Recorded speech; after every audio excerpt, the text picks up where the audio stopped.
We cover our faces in sight of our Lord. Buonasera.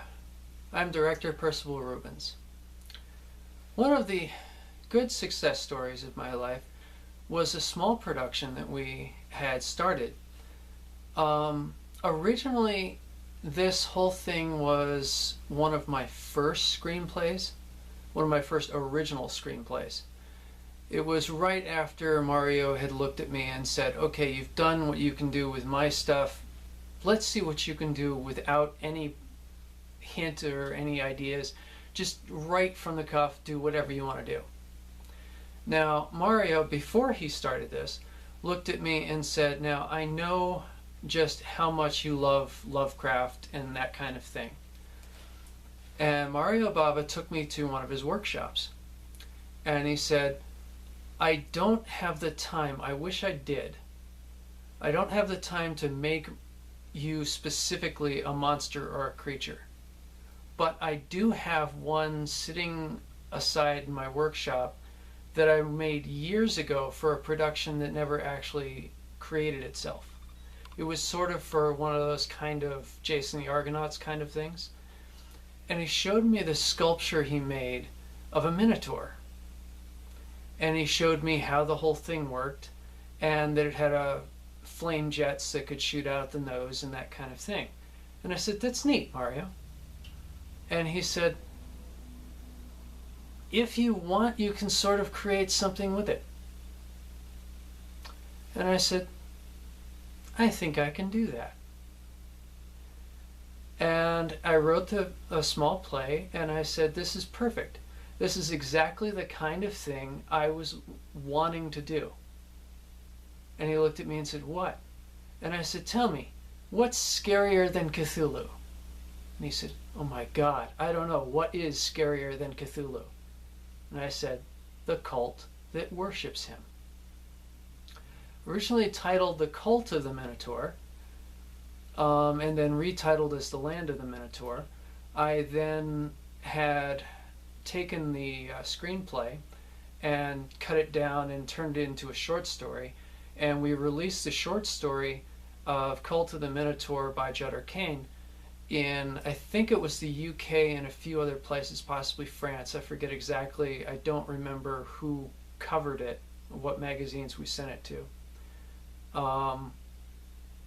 In some respects, I wish I had my notebook, which is back in Italy, because then I could go more in depth into what actually took place and some of the things. I've studied archaeology. I'd like to be able to tell you exactly where we were, what ruins, what archaeological sites we were showing you. I don't really remember, and I don't have my notes. But I think we were shooting primarily in Crete and in some sections of Italy for a few scenes.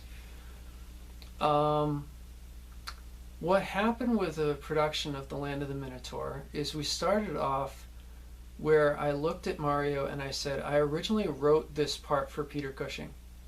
I don't know if he'll like it, but I originally wrote it for him.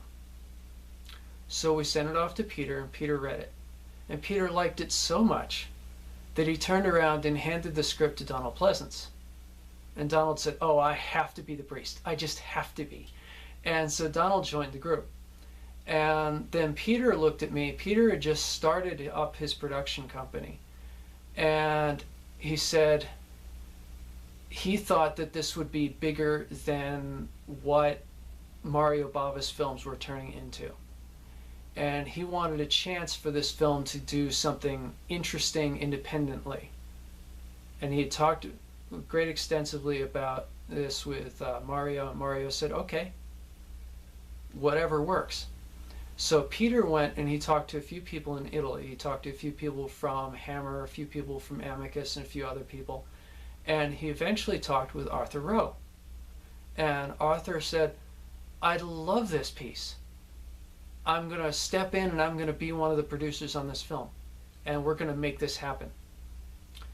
And Peter had mentioned the problem with the production is it was written by a 14-year-old boy. And Arthur Rowe said, I don't care. If anyone gives you crap, just say I wrote it. Okay? We have a 14-year-old genius. We're not going to sit there and belittle his work just because the world doesn't understand that a teenager can actually do something. So they fully backed me on it 100%. Today it has made superior end runs.